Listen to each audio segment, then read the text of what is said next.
Jordan Bardella prend la parole avec émotion. Il Ne sait plus faire, c'est-à-dire écouter les Français, tendre l'oreille.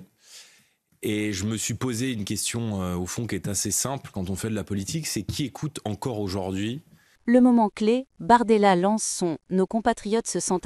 D'aller faire ce que j'ai écrit, c'est-à-dire mesurer les vies françaises, d'aller écouter, d'entendre les colères, de comprendre les sentiments de nos compatriotes.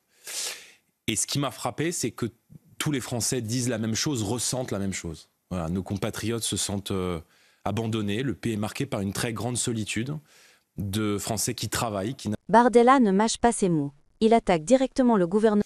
Et qui acte au fond un divorce entre ce qui se décide à Paris et ce que vivent les gens au quotidien dans notre pays.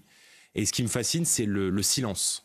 C'est-à-dire qu'il y a toute une partie de notre pays que j'appelle la France du travail humble et silencieuse, même si j'en ai pas le monopole, qui se lève le matin, qui bosse, qui affronte les taxes, les impôts, la paperasse, les bouchons, les difficultés de la vie quotidienne, et qui fait tout cela en silence, qui parfois se fait entendre lorsqu'il y a des élections, en votant pour des mouvements politiques différents. Il conclut par une promesse forte, réaffirmant son engagement. Matin, retourne travailler, n'a pas l'argent pour manifester, pour bloquer plusieurs jours, et qui donc doit retourner travailler et qui subit en silence.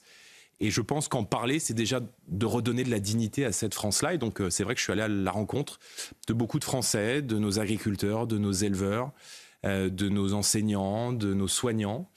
Et je dresse, ce jour est particulier pour le pays, le portrait d'un des policiers de la BRI, la prestigieuse BRI, qui est rentrée au Bataclan le 13 novembre. Il me raconte, et je raconte ses confessions, heure par heure, dans l'enfer, dans le chaos, et sa rage à l'égard d'un système politique et judiciaire qui est bien